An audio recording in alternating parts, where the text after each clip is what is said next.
Hey everybody, a quick video update. Um, Other than pain and my usual pain and things caused from weather, I'm dealing with some extreme iron deficiency anemia. And I had Roux-en-Y gastric bypass weight loss surgery in 2004, so I don't absorb iron. The part of my body that absorbs iron, I don't have. And so it's been a struggle.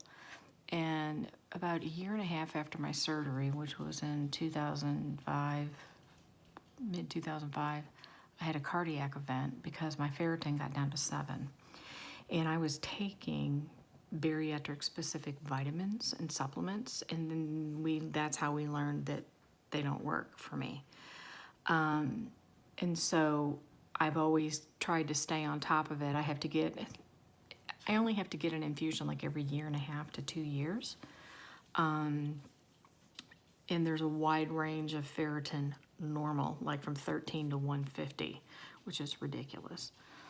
But I don't know if you remember, I posted in November, I was mad because my rheumatologist did labs and it showed that my ferritin was low, which it's been 2 years since I've had an infusion, so I'm due, which I knew I was. So I went to my hematologist, and he did his labs because my rheumatologist uses a different lab. Went to my hematologist. He's like, well, no, you're fine. Even though my hemoglobin was low, my ferritin was like 3 points above normal. So apparently that was okay. Anyway, I was mad because they wouldn't do the infusion. And I already had symptoms, and I knew that it was going to drop rapidly because it does. And it did. And then I had issues with my new primary, who's like a mile from my house, not wanting to renew a couple of the medicines that I was taking because at that point I couldn't give anybody to give me any pain medication like my primary or the rheumatologist or anybody like that. Nobody was going to give me pain medicine for my chronic daily pain, which, duh. And I got fed up because they were now taking away my muscle relaxers and different things. And so I had been going for the last 5 years to an internist who is functional and integrative. And I started going to him when my thyroid was acting up and I had all the thyroid symptoms, but my levels were not quite out of range. It was one of those doctors always treat by lab ranges, not by symptoms. And functional and integrative doctors treat things differently, and they try to get to the root cause of things, and they're a little more proactive in treating by symptoms to try to get you feeling better instead of, jerking you around and all of that kind of stuff. And they're really great, but they're like they're an hour plus away from my house. And last year they stopped taking insurance. Now, any tests that they order or anything like that, my insurance covers it 100%. I have fantastic insurance. But instead of it costing me $25 to go to the doctor, it's going to cost me $150. And so I was trying to go to local doctors because, number one, it's far more convenient. When I don't feel well most of the time, going a mile from my house is a whole lot easier for me to get there than over an hour. Spending $25 is a lot easier than driving an hour to spend $150. But if you're not getting the care that you need, it doesn't matter how less it costs, So anyway, my husband and I last week went back to the internist, explained the situation. They gave me pain medicine, no problem. Gave me back my other medicine. We talked about how to take it, how to address it. They started me on some non-traditional therapies like colloidal silver because we believe that I've got probably like a SIBO. I know I'd had dysbiosis before, but we're thinking I have SIBO and some gut issues that's causing some of the issues and can actually contribute to autoimmune disorders. And so they put me on colloidal silver because it is a natural antifungal, antibacterial to take orally. It's a liquid to try to help, instead of taking antibiotics, take that to try to help balance my gut and address different issues. I have frequent ear infections, even though I've had surgery. I still have been getting infections, and I have to keep going on antibiotics when that happens, and it's a nightmare. Then they put me on some more herbal holistic medicines for my adrenals because I have adrenal fatigue. My adrenal function is very low, and I don't want to go on steroids if I can help it. I don't have Addison's, but my cortisol output is low, and it affects, of course, everything. And because my body is in a constant state of stress because of all my health conditions, and my health, mental health, my anxiety, everything, my body is in a constant fight or flight, and it's depleted. It's just completely worn out.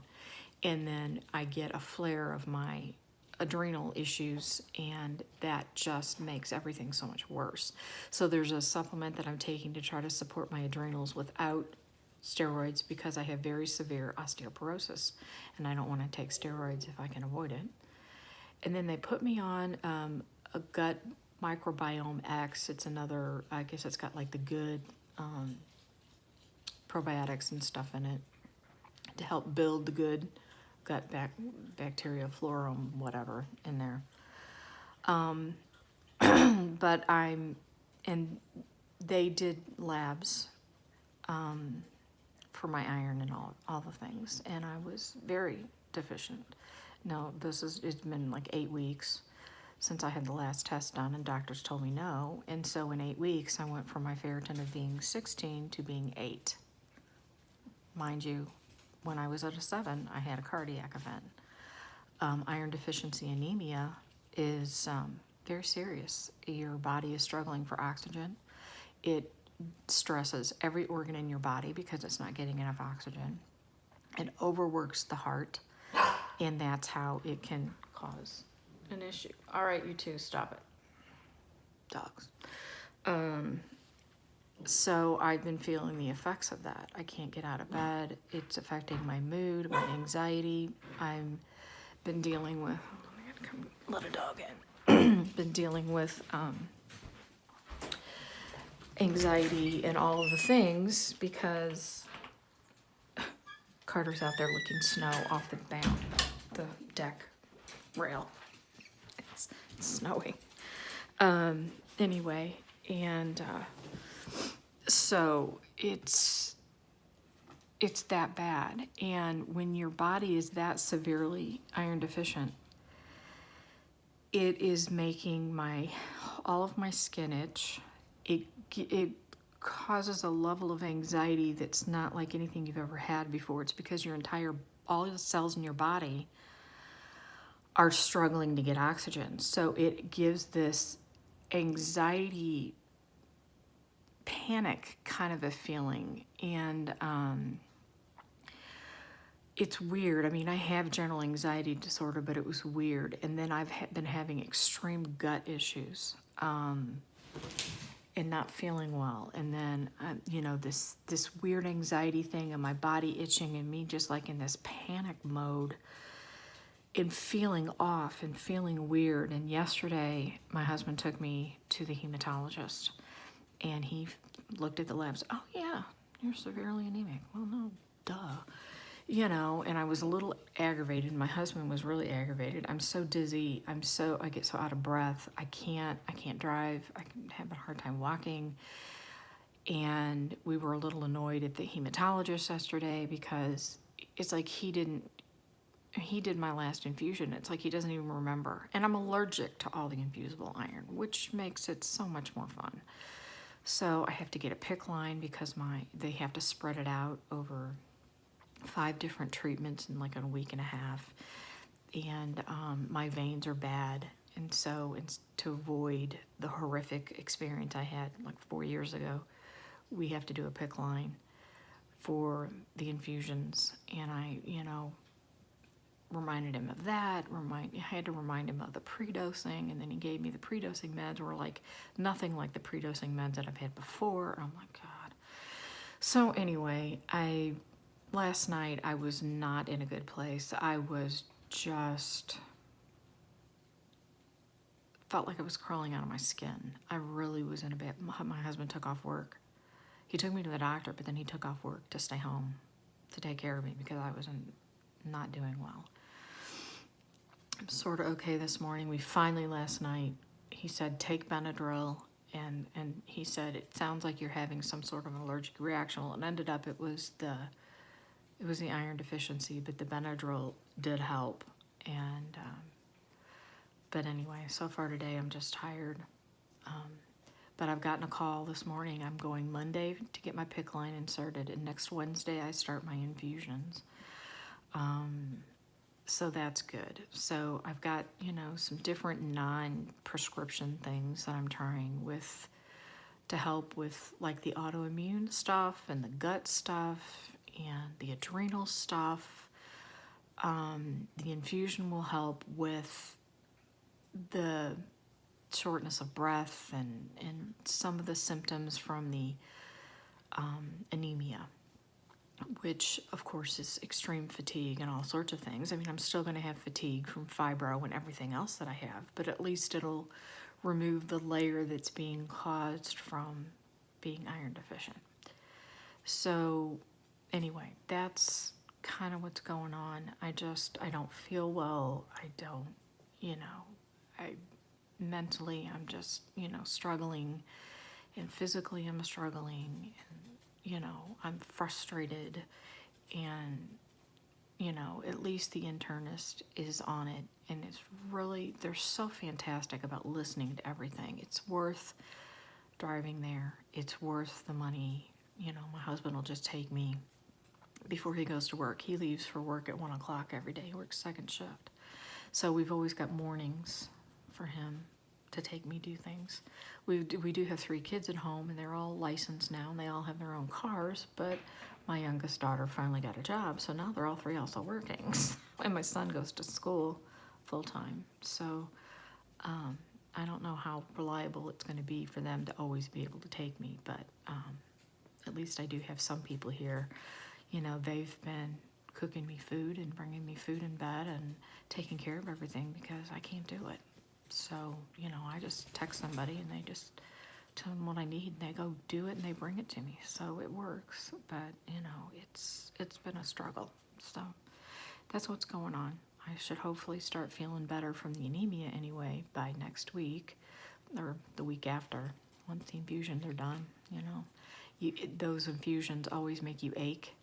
It makes you sore and achy and not feel really good. I'm hoping I can avoid the last time I had the infusion. I went in for the second infusion, and my blood pressure was 200 over 109 or something. They wouldn't do the infusion, but then nobody could figure out what to do. I mean, we were so ticked off. The hematologist wouldn't do anything. He kept coming in. At that time, my primary was in the same building as the hematologist in the infusion center. He came down and looked at me. Nobody would do anything. They're like, well, did you bring your blood pressure medicine? I'm like, well, who carries their blood pressure medicine? I'm like, no. They wouldn't give it to me, and they wouldn't send me to the ER. They just didn't know what to do. So we've already determined if that happens again, I'm leaving and I'm going to the ER, and I'm going to have them resolve it. I'll bring my blood pressure pills with me, make sure, but still, that was just another, like, do you not know what you're doing? It's like, if your primary and your hematologist can't figure out that your blood pressure's too high and they need to send you somewhere, then it's a little alarming to me. But anyway, so that's what's going on. I'm getting ready to my husband's up. He's got to go to work today, so as soon as he's up out of the bedroom, I'm going to go back in there and I'm going to lay down. I got some shows in my DVR that I watched, that I have to watch today, and some different things, so kind of keep my mind occupied. And that's it. It's very snowy. It snowed since Wednesday night. It's been snowing, and it's still snowing this morning. I'm surprised. It's pretty, but I'm glad I don't have to drive in it. So, anyway, but that's it, and I'll keep you updated, but I'm kind of offline for a while. Just wanted to check in. I appreciate all the prayers, and anyway, talk to you later.